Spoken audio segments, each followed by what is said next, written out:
Jadi ceritanya anak remaja itu dipaksa jadi pebiola nomor 1 sama bapaknya.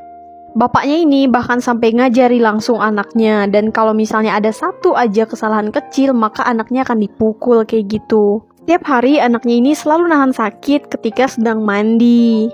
Dia pun sama sekali nggak bisa ngelawan, apalagi ngeberontak tuh sama bapaknya.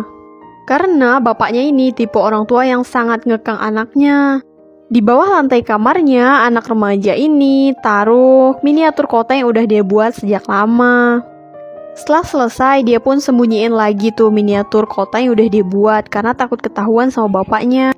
Keesokan harinya, mereka pun sarapan bareng-bareng sebelum anak laki-laki itu berangkat ujian. Pas di jalan pergi ujian, dia ketemu sama satu temannya yang tengil banget tuh. Ternyata pas hasil pengumuman tesnya keluar, temannya ini malah di peringkat nomor 1, sedangkan dia di peringkat nomor 2. Dia pun kesel banget karena berada di posisi nomor 2. Dan pas pulang, dia ini dikasih satu piringan kaset gitu sama temennya. Kata temennya sih, itu sebagai tanda untuk memulai persahabatan. Dan pas dia nyampe rumah, bapaknya ini langsung nungguin deh di depan pintu kayak gitu. Dia pun dimarah habis-habisan, bahkan sampai dipukul sama bapaknya karena dia nggak bisa berada di posisi nomor 1. Dia pun jadi sangat sedih dan marah nih, tapi dia nggak tahu harus lampiasin sedih dan marahnya itu ke siapa. Jadi dia hamburin aja deh semua pakaian yang ada di dalam lemarinya. Pas emosinya udah sedikit reda, dia pun kemudian putar piringan kaset yang tadi dikasih sama temennya. Pas baru aja denger musiknya, dia langsung jatuh cinta dong sama musiknya. Pas besoknya di sekolah, dia masih terngiang-ngiang tuh sama musik yang semalam dia dengar. Dia juga datengin temannya untuk minta diajarin musik yang temannya kasih itu. Temannya ini pun jadi bingung banget nih sama tingkahnya dia, karena sebelumnya dia itu dingin dan cuek banget. Sekarang malah minta diajarin musik. Temannya ini pun bersedia nih untuk bantu dia belajar musik, tapi dia harus gitar dulu. Karena dia nggak punya gitar, jadi temennya punya ide lain nih. Temennya malah nyuri gitar di toko musik dong. Mereka pun dikejar tuh sama polisi. Syukurnya mereka berhasil kabur dan nggak ketangkep tuh sama polisi. Temennya itu ngajak kabur di atas bukit di dekat kota itu. Dia pun sampai kagum banget sama keindahan kota itu dong. Kira-kira gimana ya kelanjutannya? Mereka yang terlanjur ada di bukit itu pun akhirnya belajar gitar sama-sama. Tapi si Glenn gak mau bawa gitarnya pulang karena dia takut bakal ketahuan sama bapaknya. Nah pas di jalan pulang mereka punya ide nih. Untuk latihan setiap jam 12 malam. Mereka pun janji untuk ketemu dari tempat yang tidak jauh dari rumahnya si Glenn. Pas tahu dia akan pulang, Glenn pun sedih nih.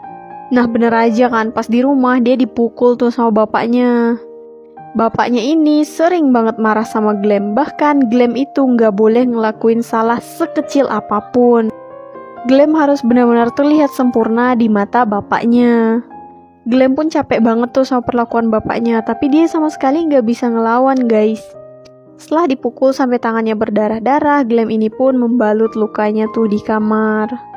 Ternyata udah jam 12 malam guys, dan dia baru ingat kalau dia punya janji sama temannya. Glenn pun cepat-cepat siap-siap supaya nggak telat tuh.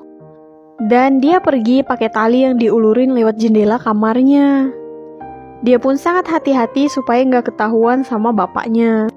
Pas sudah ketemu, temannya ini pun langsung ajak Glenn ke rumahnya.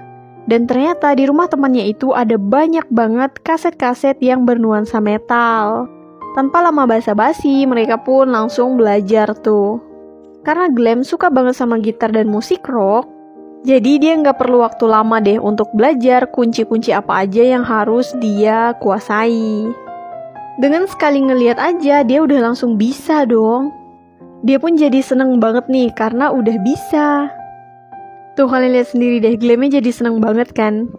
Berkat bantuan temannya ini, Glenn pun jadi lupa perilaku buruk bapaknya ke dia nih. Dia juga didandanin supaya kelihatan jadi lebih metal tuh.